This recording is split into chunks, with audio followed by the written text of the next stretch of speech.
సుమన్ టీవీలో మీ business promotions కోసం ఈ కింది నెంబర్ను సంప్రదించగలరు.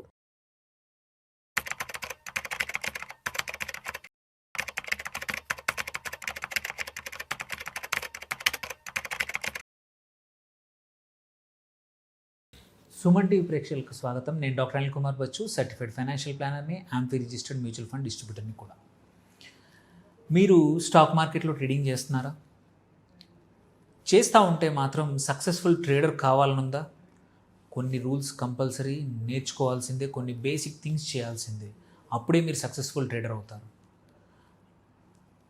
సో ఈ రూల్స్ ఏంటి, బేసిక్ రూల్స్ ఏంటి, మీరు సక్సెస్ఫుల్గా అవ్వాలి, నేను కన్సిస్టెంట్గా మంచిగా రిటర్న్స్ జనరేట్ చేయాలి ట్రేడింగ్ ద్వారా అనుకుంటే మాత్రం ఈ రూల్స్ కంపల్సరీ ఫాలో అవ్వాల్సిందే. ఆ రూల్స్ ఏంటో ఈ వీడియోలో చెప్తున్నాను. మీరే కాదు, మీ ఫ్రెండ్స్ ఎవరైతే ఉన్నారో స్టాక్ మార్కెట్లో వాళ్ళు కూడా ట్రేడింగ్ చేస్తూ ఉన్నారు, నాట్ ఇన్వెస్టింగ్, ట్రేడింగ్ చేస్తూ ఉన్నారో వాళ్ళకి ఈ వీడియోని తప్పకుండా పంపండి.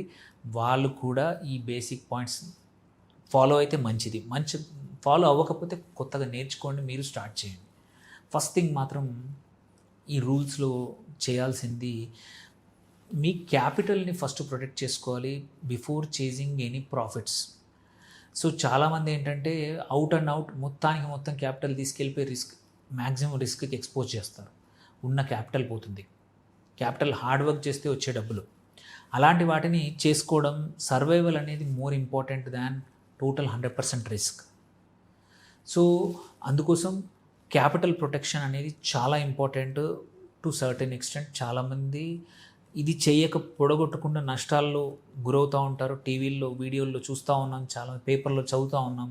డబ్బులు లక్షలు పొడగొట్టుకుంటున్నారు ట్రేడింగ్ ద్వారానే. అందుకే క్యాపిటల్ ప్రొటెక్షన్ ఎప్పుడూ జాగ్రత్తగా కాపాడుకోవాలి కొంచెం వరకు.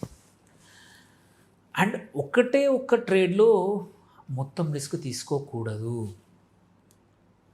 ప్రతి ట్రేడ్ మీద లిమిటెడ్ రిస్క్ తీసుకుంటారు.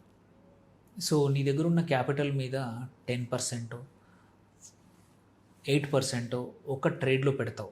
రిస్క్ అనేది కూడా కొంచెమే తీసుకుంటావు కాబట్టి 2%, 3% ఎఫెక్టివ్లీ చూస్తే నీ దగ్గర 100 ఉంటే నువ్వు ఒక ట్రేడ్ చేయడం వల్ల 97, 98 కన్నా ఎక్కువగా లాస్ అవ్వదు వర్స్ట్ కేస్ సిచ్యువేషన్లో.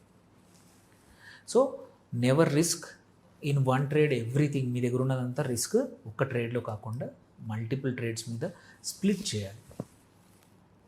ఇంకొకటి, మార్కెట్ నాకు యాక్సెస్ ఉంది, నా దగ్గర ట్రేడింగ్ అకౌంట్ ఉంది, డబ్బులు ఉన్నాయన్నంత మాత్రాన బలవంతంగా ట్రేడ్ చేయాల్సిన అవసరం లేదు.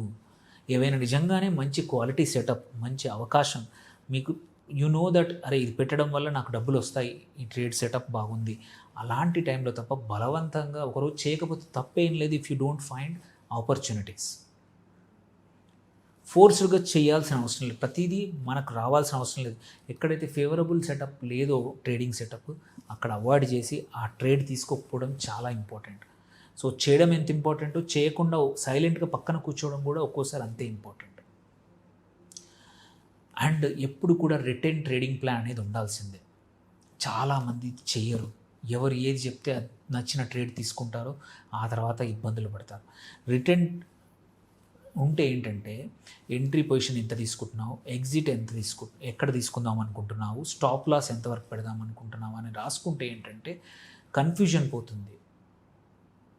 ఇది చేసేవాళ్ళు కంపల్సరీ సక్సెస్ అవుతారు. ఇది లేకుండా ర్యాండమ్గా ఎటు దొరికితే అటు చేస్తే మాత్రం క్యాపిటల్ మొత్తం పోతుంది. అండ్ మొహమాటం లేకుండా కొన్నిసార్లు లాసెస్ కట్ చేసుకోవాలి. కొద్దిమంది ఏంటంటే లాసెస్ని అట్టి పెట్టుకుంటూ ఉంటారు, లాభాలను ఎప్పటికప్పుడు బుక్ చేస్తూ ఉంటారు.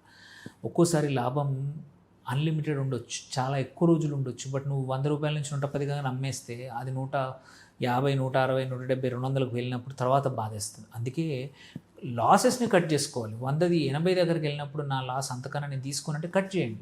మీరు ఆపకపోతే అది 80, 60కి వెళ్తుంది, 50కి వెళ్తుంది, 40కి వెళ్తుంది. సో లాసెస్ని కట్ చేసుకోవడం కూడా equally important for a successful trading. So ఇంకొకటి ఏంటంటే చాలా చూస్తున్నాము, MTF అంటాం, మార్జిన్ ట్రేడ్ ఫండ్, కానీ లీవరేజ్ ఎక్కువ తీసుకుంటారు ట్రేడర్స్. అది కొన్నిసార్లు ఎవరికి ఉంటుంది. మోస్ట్ ఆఫ్ ద టైం మన క్యాపిటల్ పెంచుకోవాలి తప్పించి లీవరేజ్ కాదు. లీవరేజ్ వల్ల it's a double edge sword. Work out అయితే మంచిది, వర్కౌట్ అవ్వకపోతే మాత్రం మనకి కాటేస్తుంది, ఇంట్రెస్ట్ కట్టాల్సి వస్తుంది. ఇంకా ఎక్కువ లాస్ అవుతుంది. సో అందుకోసమే మీరు లీవరేజ్ అనేది కొంచెం తక్కువ చేసుకొని క్యాపిటల్ పెంచుకోవడం మార్గాలు చూసుకోవాలి. అంటే ఇంకోటి ఏంటి, సక్సెస్ఫుల్ ట్రేడర్స్ ఎవరైనా సరే డీటెయిల్డ్ ట్రేడింగ్ జర్నల్ రాసుకుంటారు. దీంట్లో ఏంటంటే కష్ట నష్టాలన్నీ తెలుస్తాయి, లెర్నింగ్స్ తెలుస్తుంది. ఇది పెట్టాను, ఇది అవ్వలేదు, ఇది పెట్టాను, చాలా బాగా పనిచేసింది. సో నీ ఓన్ లెసన్స్ నీ ట్రేడింగ్ జర్నల్ ద్వారా నువ్వే నేర్చుకుంటావు. ఎందుకంటే రోజు నువ్వు రెగ్యులర్గా ట్రేడ్ చేస్తూ పోతూ ఉంటే ఒక 1 month 2 months తర్వాత ఎప్పుడు ఏం చేసావో గుర్తుండదు. ఎందుకు కొన్నావో తెలియదు, ఎందుకు అమ్మావో తెలియదు, ఎందుకు ఎంట్రీ చేసావో తెలియదు. అదే జర్నల్ రాసుకుంటే యూ విల్ అండర్స్టాండ్ బెటర్. అట్లాగే సక్సెస్ఫుల్ ట్రేడర్ ఎప్పుడైనా సరే ప్రాఫిట్స్ని ఎప్పటికప్పుడు బయటకు తీస్తూ ఉంటారు. ఎందుకంటే ఎట్లా అడిషనల్గా ఎంత క్యాపిటల్ ఇంపార్టెంటో అప్పుడప్పుడు ప్రాఫిట్ కూడా బయటకు తీయడం అంతే important for a successful trading journey.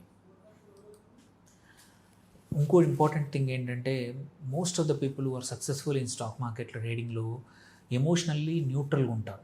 Market పడిపోతే డిప్రెషన్ అని, మార్కెట్ పెరుగుతుంటే యూఫోరియా అనేది ఉండకుండా ఎటువంటిది ఉన్నా సరే స్టేబుల్ మైండ్ సెట్తో ఉంటే ఏంటంటే స్టాక్స్లో ఎమోషనల్ డిసిషన్ కాకుండా ప్రాక్టికల్ డిసిషన్స్ తీసుకోవడానికి అవకాశం ఎక్కువగా ఉంటుంది.